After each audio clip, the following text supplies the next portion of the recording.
Gute Unterhaltung bei SRF bei den Leuten wünscht aus der Region für die Region.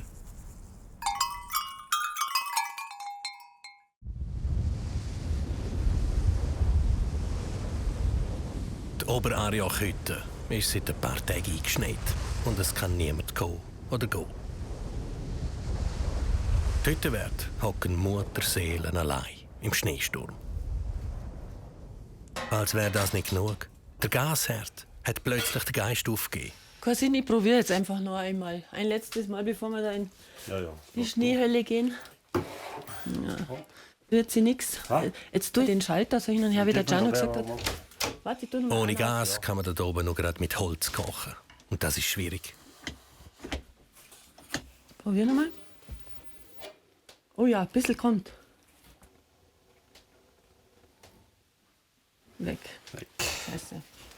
Hilft nichts. Die Gasflasche für den Kochherd die steht draussen neben der Hütte. Jetzt anziehen. Mütze, Kappe, alles. Erst einmal schaufeln, bis dass der Cousin überhaupt zur Motorsäge kommt. Und schaufeln, bis wir an die Gasflaschen kommen. Das Sachte mit der Motorsäge rausschneiden. Das Weiche tun wir zuerst von Hand. Und dann das Sachte mache ich so Klötze und raus.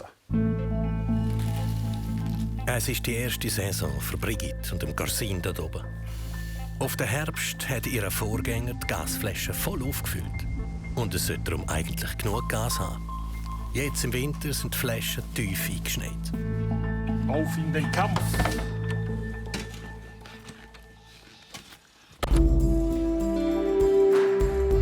Ein Winter in den Bergen. Hoch oben, im ewigen Eis. Hier leben und arbeiten die Hüttenwärter für die Gäste aus der ganzen Welt. Es ist ein ständiger Krampf, drinnen in der Küche und draussen im Schnee. Das ist SRF bei den Leuten. Winterhüttengeschichten.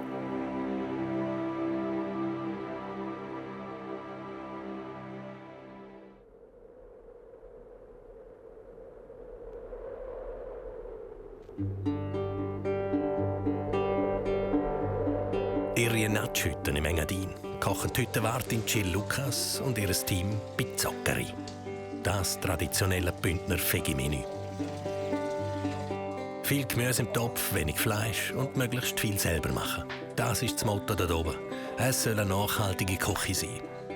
Es muss alles geschnippelt werden. Sie kochen schon lange so. Und das Rezept für Pizzoccheri für eine volle Hütte kann Jill auswendig. Für 65, 70 Leute gibt es 7 Kilo Pizzoccheri, also die Pasta, 4 Kilo Herdöpfel und 6 Kilo Gemüse. 2 Kilo Käse, 2 Kilo Butter.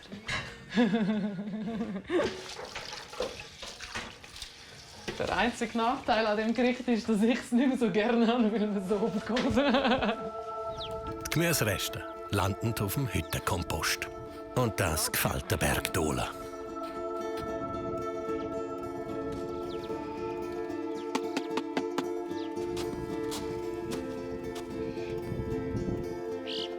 Drei Tage lang haben die Hüttenwärter und die Hilfen alles zweckgemacht für heute. Der Saisonstart. Die Hütte ist offen. Wir sind da. Die Gäste können kommen. Jetzt ist schon Vorfreude. Wir schauen ein bisschen, wer heute kommt und hoffen, dass das gut durchkommt. Wir freuen uns natürlich. Aber jetzt kommt ein bisschen der Alltag wieder. Dort bewegt sich einer. Das heisst, in einer Viertelstunde ist jemand um die Tresen.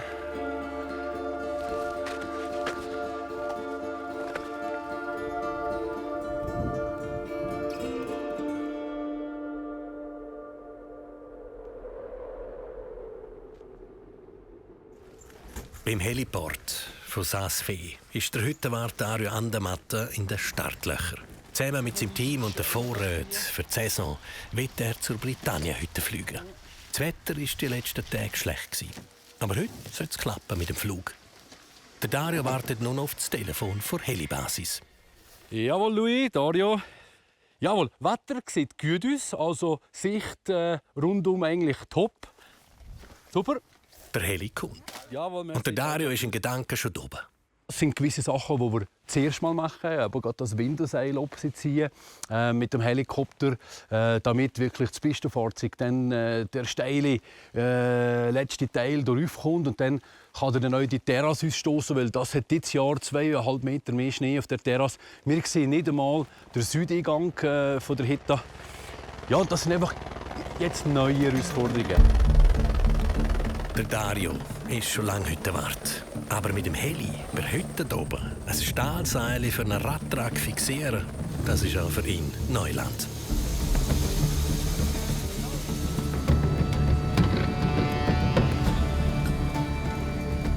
Die Britannia-Hütte ist hoch ob Saas-Fee im Wallis. Vom Skigebiet aus spuren der Radtrag schon der Winterwanderweg zur Hütte. Der Weg ist wichtig. Von hier kommen viele Tagesgäste auf die Hütte.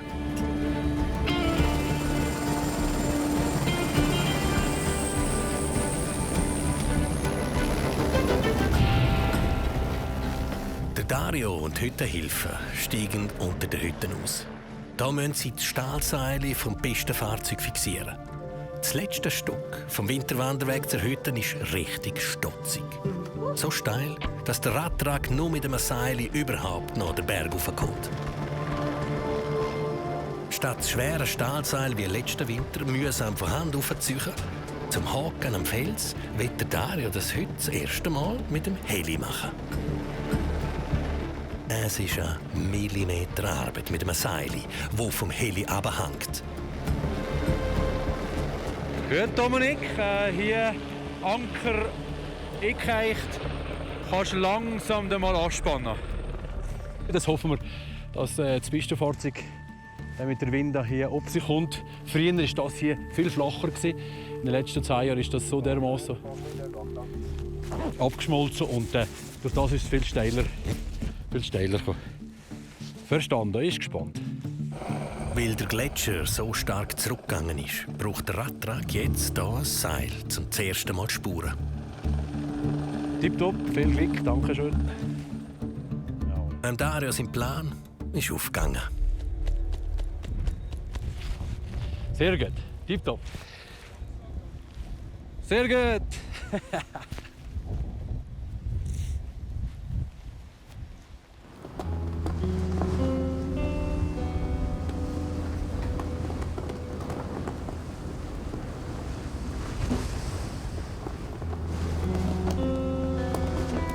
Es ist ein richtiger Wintersturm auf der Oberarioch-Hütte. Hier mitten probiert der Hüttenwart Corsin, die Gasflaschen frei zu schaufeln, weil der Herd ihnen nicht mehr tut. Die Flaschen sind fast 7 Meter tief im Schnee begraben. Der Corsin kommt sich vor wie der Sisyphus mit seiner Schauflerei.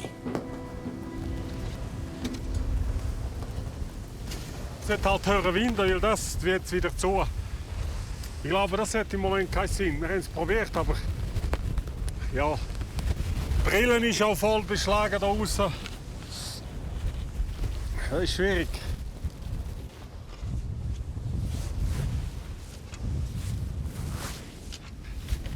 Wir gehen mal zurückgekocht und dann mal besprechen, ob wir später sollen oder nicht, weil das da.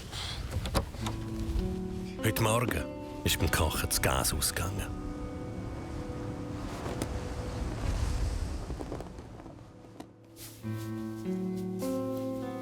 Ich hoffe, dass ich das im Backrohr von dem Holzofen so, die Hitze so hinbringe. Das ist ein bisschen schwierig. So, den lassen wir jetzt ein bisschen ruhen. Also wenn es mit der Leitung zu tun hat oder mit den Anschlüssen, dann braucht man natürlich einen Techniker. Weil bei Gas, da darf man nichts selber machen. Das ist auch alles verplombt. Wir können jetzt nur hoffen, dass wirklich die Gasflasche leer ist und wir haben Ersatzflaschen und einfach die vollen Flaschen wieder anschließen. Und ich glaube, das ist es auch. Wenn der Sturm ein bisschen nachlässt, dann werden wir diesen Gasschrank ausgraben. Ich denke, der Corsin wird da mit der Motorsäge ein paar große Blöcke rausschneiden, dann werden wir das schon schaffen.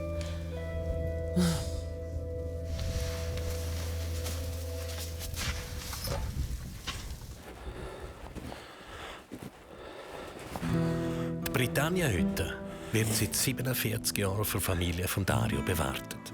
Das ist eine lange Tradition.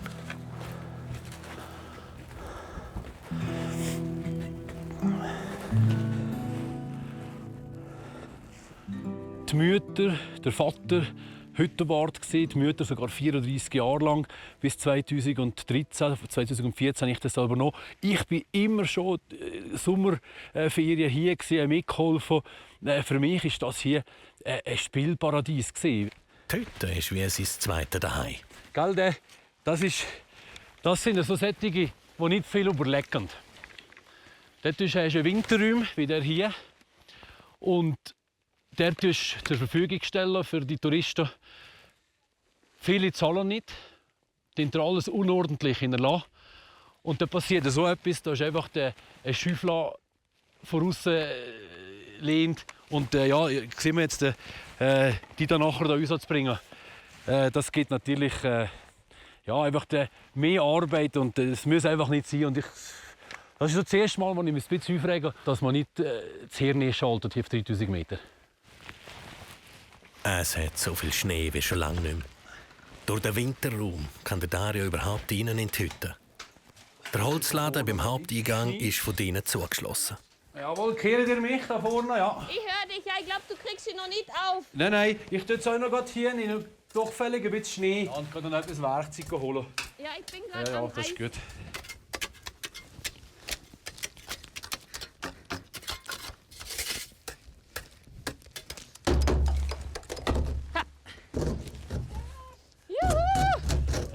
Hi! Ah, jetzt kommt Eis. Genau, dann geht es je nachdem, was noch klemmt, gell? Voilà! Sehr gut. Auch die Tür zum Generatorraum ist festgefroren. Der Dieselgenerator da drin macht den Fuß für die Hütte. Voilà! Sehr gut. Ja, solange du nicht irgendwie eine Stromleitung zur Hütte hast, ist das, das ist wirklich ein Herzstück. Ohne das geht ja vieles nicht. Genau. Jetzt starten wir mal den ersten Versuch. Und mal schauen, was passiert.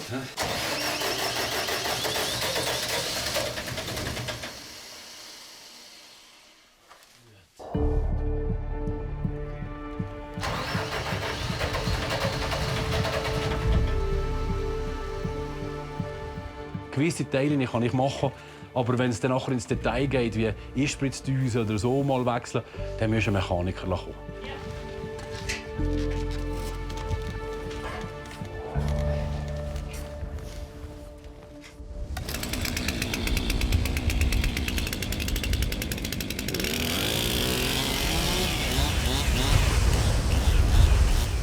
Der Schnee über dem Gasdepot für Oberariachhütten ist pickelhart gefroren. Aber der Hüttenwart Corsin muss den Schnee irgendwie wegkriegen und herausfinden, wieso der Kochherd kein Gas mehr hat. Das Gas ist schon wichtig. Geht so mit Holz kochen, aber es dauert viel länger. Und wenn dann wirklich mehr Leute sind, das geht auch. Also mit 30 Leuten kann ich nicht auf dem Holzding kochen. Das geht nicht. Oder nur notdürftig. Im Moment hat es zum Glück gerade keine Gäste. Und der Corsin, der kann mit der Motorsage umgehen. Ja, als ehemaliger Forstwächter und Förster haben wir viel mit Motorsägen zu tun gehabt. Aber so im Schnee habe ich noch nie.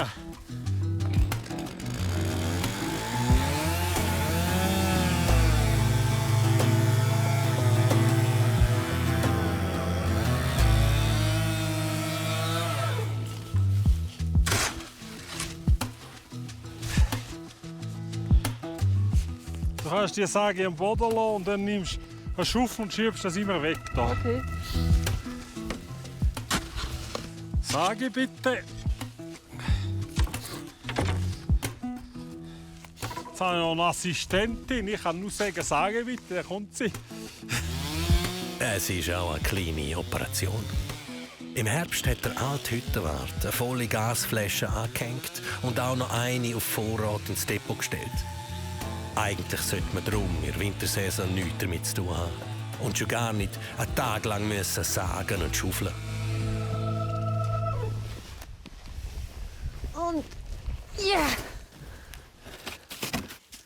ist Da es. durchstehe ich. Soll ich nehmen mit der Das Dynamo her? Objekt der Begierde, da rein. Das Gasproblem passt wunderbar zu dieser Saison. Statt Gäste bewirten sind die beiden Hüttenwart nur gerade am Schneeschaufeln. Im Wald arbeiten macht schon Spaß. Da machst du einfach oft etwas, was du am nächsten Tag hast, wieder genau voll oder musst wieder schaufeln. Und im Wald, wenn du etwas machst, dann hast du es gesehen. Und ja. Ja, jetzt tun wir da öffnen. Jetzt kommt dann aus, ob einfach die Gasflaschen leer sind oder doch ein Techniker mit dem Heli raufkommen muss. Ja, leer. Beide leer. Na, da ist noch mal eine. Die ist voll. Ja, ganz wenig. Oh, weißt du was? Nicht wenig. Die sind ganz ehrlich. Da kann man umschalten. So, würde ich. Hast du gehört? Gehen wir mal rein, schauen, ob es kommt.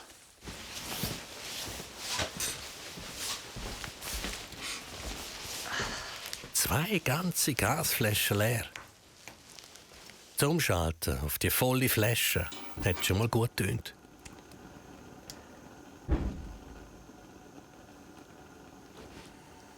Yeah.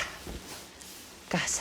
Das Problem war, wenn die Hütte in der Zwischensaison nicht bewartet ist, können die Bergsteiger den Winterraum und auch die Küche selber brauchen. Man kann diese Gasflaschen umschalten mit einem Schalter. Und es war angeschalten, die drübere Flasche in dem mittleren Ding, und die war voll. Und das hätte locker gereicht für die ganze Wintersaison. Die Leute haben geheizt mit Gas.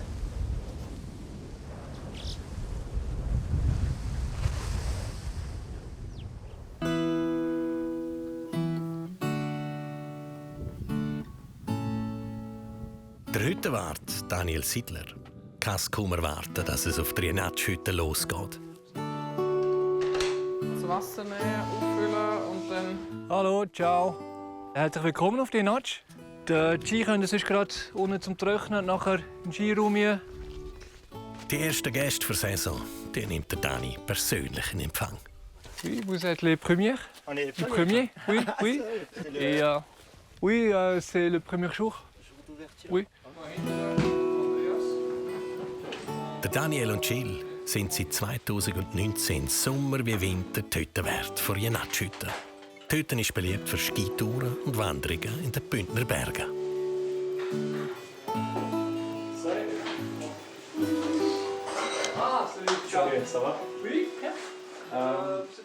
Das ist unser einziges Einkommen. Also wenn keine Gäste kommen, haben wir kein Einkommen. Wenn jetzt irgendetwas ist, wenn wir Gäste einfach nicht kommen aus irgendeinem Grund, haben wir keinen Lohn.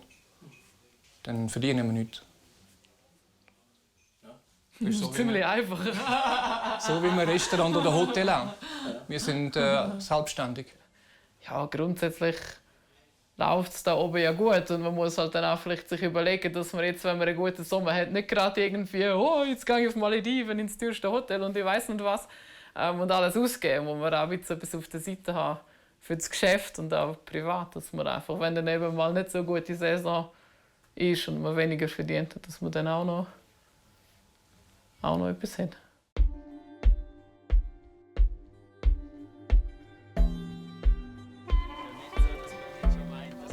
Es ist ein Saisonauftakt wie aus dem Bilderbuch.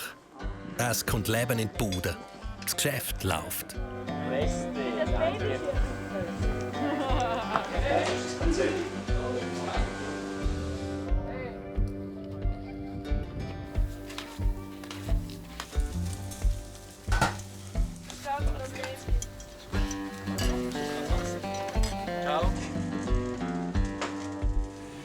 Suppe haben wir Bouillon mit Ei, Gerstensuppe.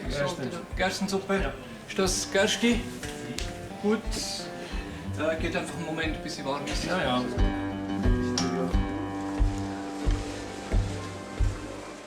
In der Saison sind der Daniel und Jill fast ständig in der Küche zu finden. Ja, das ist unser Büro, unser Wohnzimmer, unsere Küche, unsere alles. Wir leben 7 Monate in der Küche. In diesem Anbau ist etwas, wo viele Gäste gerne noch extra etwas dafür zahlen. Unsere Holzsauna. Gibt es nicht viele Hütten, die man kennt, die das haben. Also vielleicht mittlerweile 1 oder 2. Und ja, ist für uns sehr viel, also ist viel Aufwand, plus Zeit investieren, bis es dann richtig brennt. Mit Holzfeuer ist das super. Eine Stunde, ein bisschen mehr einführen. Und draussen hat es Schnee oder im Sommer einen Pool, wo man sich abwaschen kann.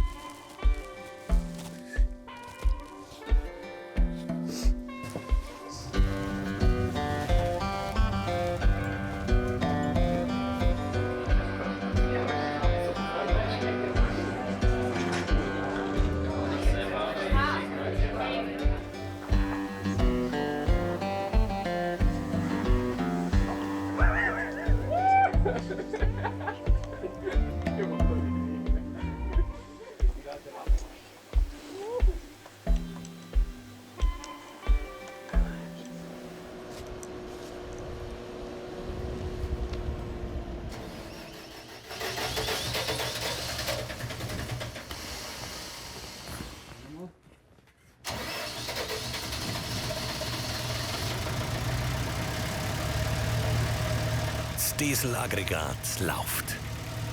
Die Britannia-Hütte hat ab sofort Strom.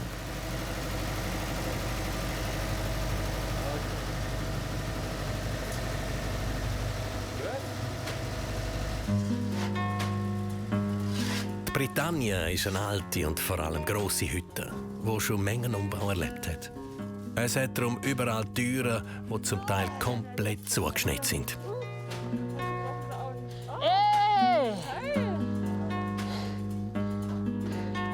Jetzt haben wir mal eine Basis, oder? Oh boy. Aber die Tür ist da, schau. Nicht da, Franzi. Da. Einfach auf den Frühling warten, das geht nicht. Du musst zu gewissen Räumen dazukommen, wo wirklich nicht von innen dazukommst. Es sind gewisse Räume, die angebaut haben, später. Und, und hier drin ist jetzt eine wichtige Tür. Das Holz, das wir brauchen für die Schmine oder den Gildsteinofen anzuführen, ist hier hinten drin. Und ja, die Tür ist vielleicht ein bisschen falsch konstruiert. Sie geht von innen nach außen auf. Durch das gibt es kein Zurück.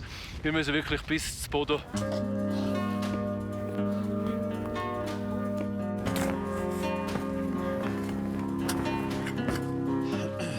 Endlich sind alle wichtigen Türen für Hütten offen. In der Hütte drinnen ist es aber noch kalt. Gerade mal ein paar Grad über Null. Bis die ganze Hütte einigermaßen warm ist, dauert es 2 Tage. Jetzt das Gefühl, das Feuerchen, das Knistern, das ist auch so ein bisschen der Puls von der Hütte, so quasi, ja, der Herzschlag. Nicht nur das, auch das Rumoren der Generatoren, auch das gehört dazu. Also alles, was jetzt so langsam ein bisschen mit dem Rhythmus in Verbindung kommt, heisst, die Hütte dort, die Hütte erwacht.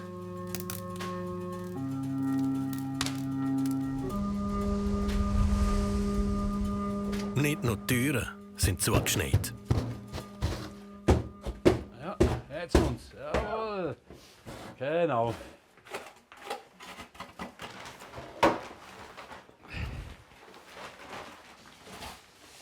Ja, perfektes Timing, ja, gell? 3,1 Grad hat es hinten noch. Tschüss. Der Dario und sein Team sind eingespielt. Glücklich. Mega, ja. Wenn du hinfliegst und die Hütte siehst, es ist so mega ein Heimkommen-Gefühl. Also du gehst nicht einfach am Ort arbeiten, finde ich, sondern es ist wirklich so, es ist viel mehr als einfach arbeiten. In den Bergen sein, das Familiäre, es ist mega viel, glaube ich. Und gerade so, warum habe ich den Platz hier an diesem Tisch ausgewählt? Auf einmal siehst du von hier direkt ins Gebiet. Du siehst gerade, da kann man ein paar. Aber noch viel wichtiger ist für mich emotional das Bild vom Vater, das ich von diesem Stuhl aus anschauen kann. Ja, und schade, er ist früh gestorben mit 42. Die Mutter hat das tapfer weitergeführt. Und das ist eigentlich auch ein Erbe, das ich übernehmen darf. Ja, und jetzt 11 Jahre mache und Ja, viele sagen mir auch, ja, wie lange machst du das noch? Ich meine, klar, das kannst du immer gesundheitlich etwas haben, dann geht es nicht mehr. Aber gerade jetzt hier zurückkommen an den Tisch, eine neue Saison, ich habe volle Motivation. Genau. Ja, verstanden. Total blind. Dann kann ich mich noch über das Couloir drüber ab und da sehe ich auch nichts mehr. Jawohl. Ab und so über die Terrasse geht ab euch nicht mehr. Ja, wenn nichts siehst, nein, das bringt ja nichts. Es ist wirklich jetzt gerade stockdicker Nebel. Ja, genau. Tipptopp. Also, schöne Zeit. Bis bald. Ja, merci Dominik. Danke dir euch und wir sehen einander. Merci. Ciao, ciao.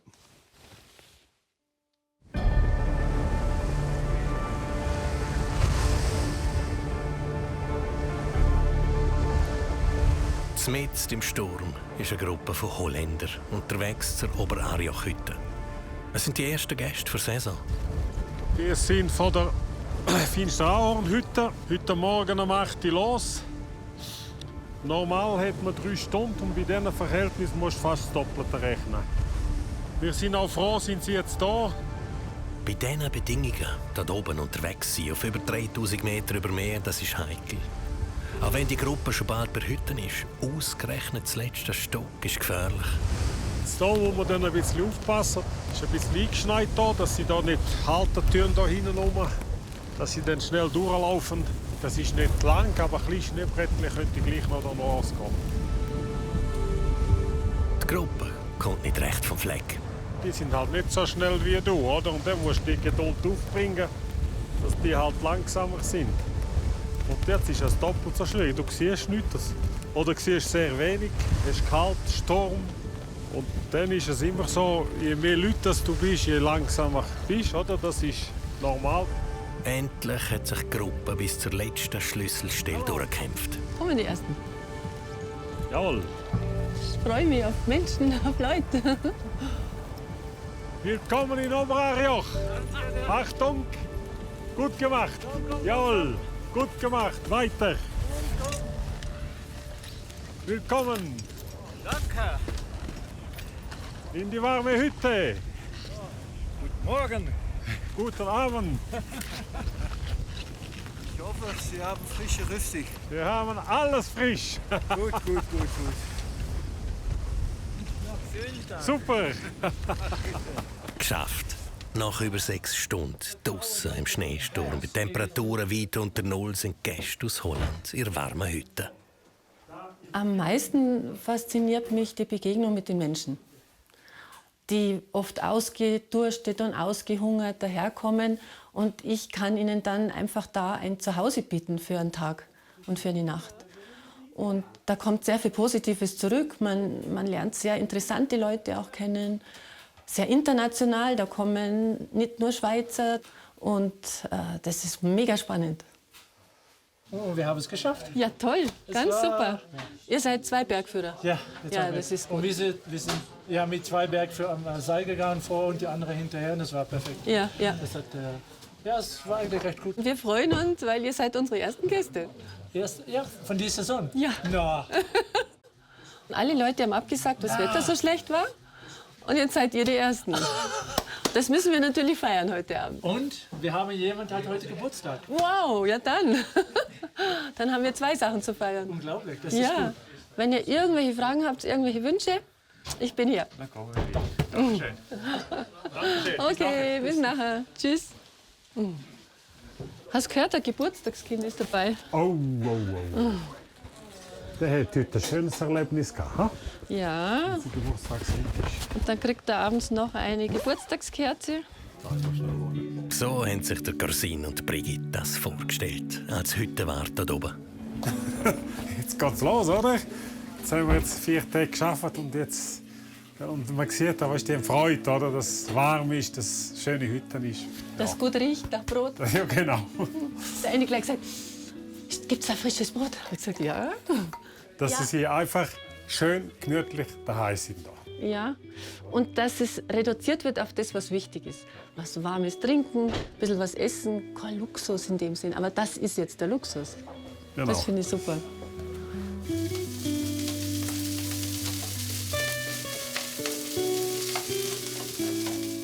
Es ist ein richtiger Hüttenabend.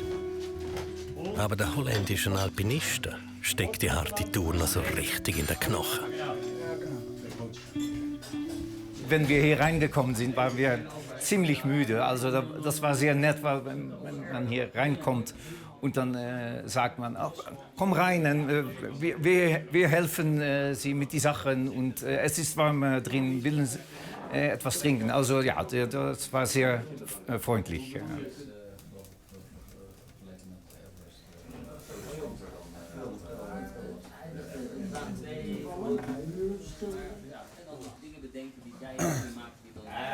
Wir haben ein Geburtstagskind. Happy Birthday to you. Happy Birthday to you. Alles Gute.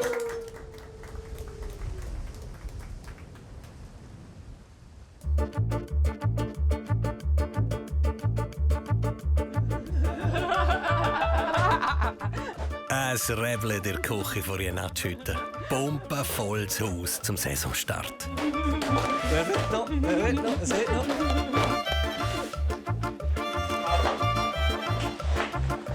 Ja, die sind noch nicht gut, die Kartoffeln. Die Hüttenwärter Jill und der Daniel probieren nachhaltig zu kochen. Wenig Fertigprodukt, möglichst alles selber machen und wenig Fleisch. Die Anforderungen an Hüttenwart ändern sich wie überall sehr stark. Also, was heute die Ansprüche sind an eine Hütte vor nicht allzu langer Zeit, ist die Hütte noch da für Bergsteiger, dass die überhaupt schlafen können. Da hat man die eigene Suppe mitgetragen, Päckchen-Suppe, und der Hüttenwart hat dann warm Wasser gemacht und die Suppe nachher, die eigene Suppe, die man ruhegetragen hat, auf dem Teller wieder rausgebracht. Und mehr hat es nicht auf der Hütte. Da mussten wir selber Schlafsack und alles mitnehmen. Und heute ist 3-Gang-Menü mit verschiedenen Varianten, mit Allergien, mit vegetarisch, mit vegan, mit was die Leute alles an Anspruch haben, hat sich sehr stark geändert. Ja, schön, dass ihr alle da sind heute zum Saisonstart bei uns auf der Jenatsch. Wir würden anfangen mit dem Nachtessen. Es gibt zuerst Suppe und den Hauptgang. Der Dani bringt euch alles auf den Tisch und er kommt auch fragen, ob ihr Nachschlag wollt. Bitte warten einfach geduldig, bis er kommt und kommt nicht gerade mit der leeren Schüssel nach vorne zäckeln. Es ist genug für alle, aber es ist auch unser erster Tag heute. Und dann haben wir, wenn er kommt, haben wir genug Zeit, um jedem nachzuschöpfen. Es ist genug für alle, aber dann gibt es kein Durcheinander. Frühstück 6:30, 7, 7:30. Ist das für alle okay? Will jemand viel früher? Viel später? Nein, später geht nicht.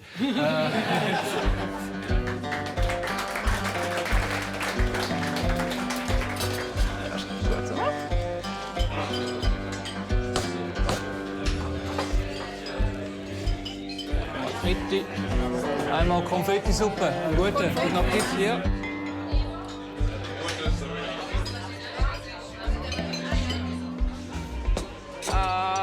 Sieben und zweimal vegan, also 9 Abwege. Es muss nicht jeden Tag Fleisch geben. Es gibt auch Tage mit Fleisch, aber es gibt auch mal einen Tag ohne Fleisch. Ja, aber bei Zuccheri, das ist ein traditionelles Menü, das gibt es schon seit sehr langer Zeit. Und es ist ohne Fleisch traditionell und da fehlt da nichts. Das sehen aber nicht alle Gäste so. Wir müssen noch 2 Salzit. Was, wirklich? Ja. Anton, kannst du noch ein Salzitz holen oder runter? Was ist es da mit dem Salzitz? Jetzt haben wir doch vegetarische Pizza. Ja, nein, das musst du jetzt nicht fragen. Das musst du jetzt nicht fragen.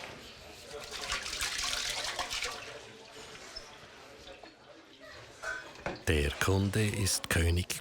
Und so gibt's Salzitz zum Veggie-Menü. Wir haben noch ein bisschen Landjäger bestellt, jetzt sogar nachholen im Keller, weil wir so viele Landjäger gegessen haben.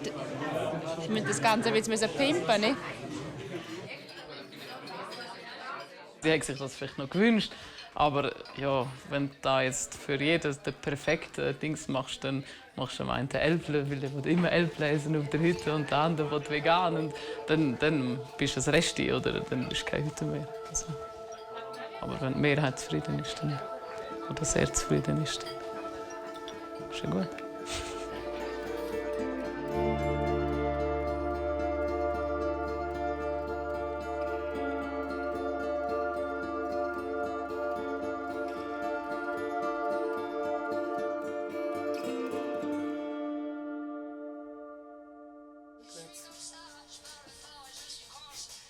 Du meinst, es ist schon wild?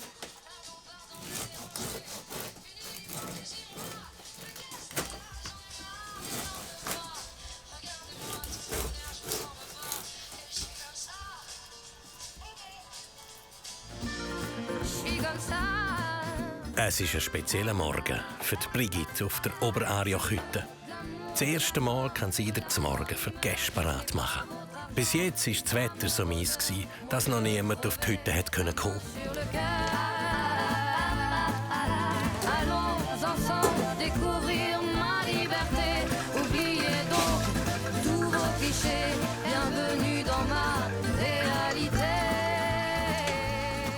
In der Wintersaison steht natürlich das Wetter noch viel mehr im Vordergrund.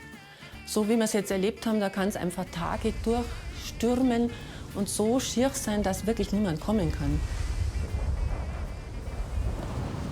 Der Job als Hüttenwart im Winter zehrt noch mehr. Die Herausforderung, es friert alles. Man muss den Schnee schmelzen, weil die Wasserleitungen nicht laufen. Man muss viel einheizen, viel mehr wie im Sommer, dass die Leute ein bisschen fein haben, dass sie Wasser kochen kann. Es ist ein großer Unterschied zwischen Winter und Sommer. Und habt's gut geschlafen? So.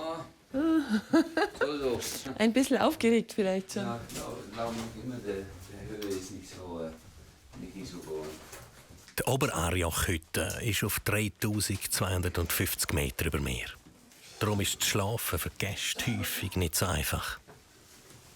Im Unterschied zu vielen Hütten gibt es hier keine fixe Morgenzeiten. Es wird insofern nicht so eng beim Frühstück, weil ja nicht alle um dieselbe Zeit frühstücken. Also ich gehe da schon auf die Wünsche der Leute ein. Die einen wollen ein bisschen früher, die anderen später und das passt mir gut. Ich bin sowieso auf, wenn dann die einen weg sind, kommen die nächsten und das ist eigentlich gut, dass nicht alles auf einmal da ist. In den nächsten Tagen bleibt es stürmisch. Die Bergsteiger von Holland gehen runter ins Tal und heim. So macht es keinen Sinn, in den Bergen unterwegs zu sein, auch wenn sie es anders geplant haben.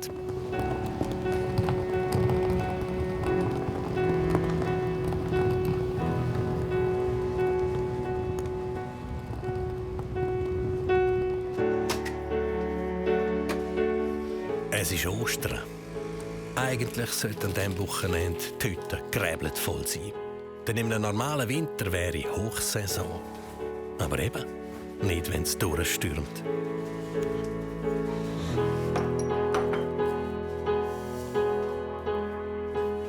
Okay, schöne Astro.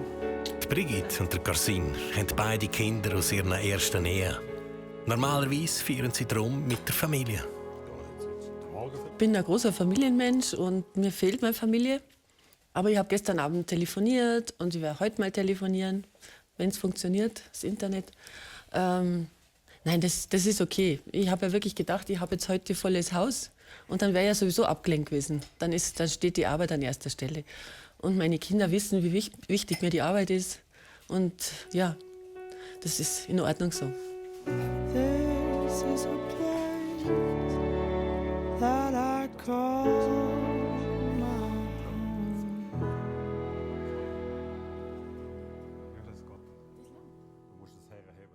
Es ist garstig auf der Britannia-Hütte, hoch ob Saas-Fee im Wallis. Für morgen ist die Saisoneröffnung geplant. Jetzt sollen wir die Schirme schon rausholen. Ich hätte die eigentlich dann euch schon probieren, rauszuholen, ja. Oder? Gut. Genau. Oh yes, Gott, sind die schwer. Hey. Aha, brutal. Aber gell, weißt du, die müssen ja auch viel aushalten. Sollen wir den gleich nach hinten, dann können wir die anderen weiter vor. Aber da kommen wir rollen nicht. Ah ja. Sonst. Ja, weil ich glaube, das Thema, wenn sie bereit sind, ist vielleicht, dass wir sie hier ziehen. He? Die sind auf jeden Fall lang genug. Im Moment ist es kaum vorstellbar, dass es hier einen Sonnenschirm braucht. Er braucht das. Was erzählst du da? Du brauchst das bei dem grössten Gucks draussen sein. Ja, aber es geht noch. Es ist noch so. Nein, es ist nicht so schlimm. Es könnte schlimmer sein, wenn es noch winden würde. Es ist noch so glimpflich, gell? Ja. Zwar hier, he? Jawohl. Und da ziehen, ja. Ho! Und noch, ja. Warte langsam. Ho! Oh. Das Arbeiten da oben auf über 3000 Meter. Draussen bei Wind und Wetter. Das ist kein Schleck. Wenn wir die Seile mal ausfädeln, das Rote. Der andere geht einfacher, da hast du kein Ding mehr, Franzi. Wenn Sättige schreiben, ja, würde ich gerne mal eine Auszeit nehmen. Ja, das ist hier manchmal aber auch gerade für Frauen pickelharte Arbeit. Gell? Ja, das darfst du einfach nicht vergessen. Und das noch auf 3000 Meter. Von dem her ja, musst du einfach ein bisschen alles mitbringen. Das Wetter bleibt vorläufig trüb. Der Wetterbericht sagt nichts Gutes. Schnee. Schnee. Und nochmal. Schnee. Sehr gut. Bitte.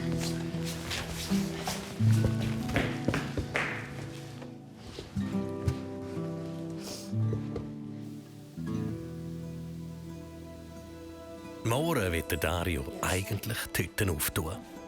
Aber so wird es nicht. Die Lawinengefahr ist zu hoch. Und alle Gäste haben abgesagt. –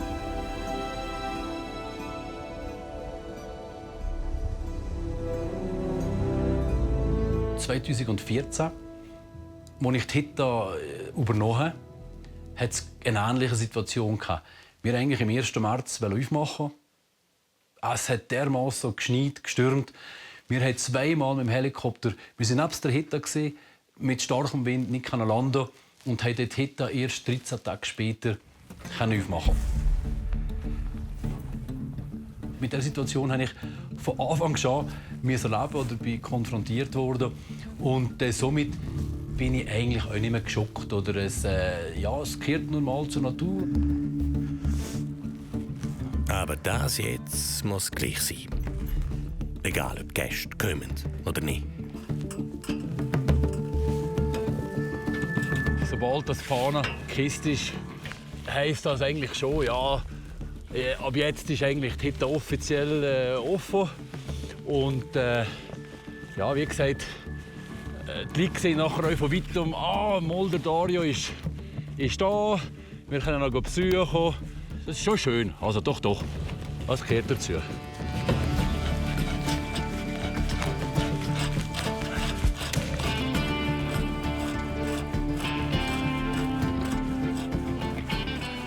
Und die Hütte ist eröffnet.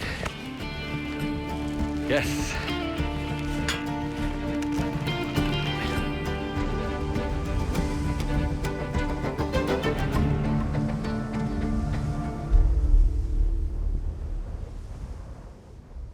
Der Corsin macht sich Sorgen. Stella, die dritte Hüttenwartin, ist mit der Tourenski unterwegs und sollte schon längstens da sein. Nicht ab. Dass wir sie abholen würden hier. Ja. Hier rauffliegen und dann den Rest können sie dann schon noch machen. Hier rauslassen. Ja. Und jetzt sollte Ja, du, ich habe... Nein. Weißt du, bevor sie da irgendwo... Aber vielleicht kann man sich das ja... Und jetzt warten wir doch ab, Bis sie sich melden und dann... Genau. Und dann entscheiden wir. Wenn sie sagen, es ist heikel und so, dann holen wir sie ab. Das hat keinen Sinn. Wir müssen doch nicht etwas riskieren, oder?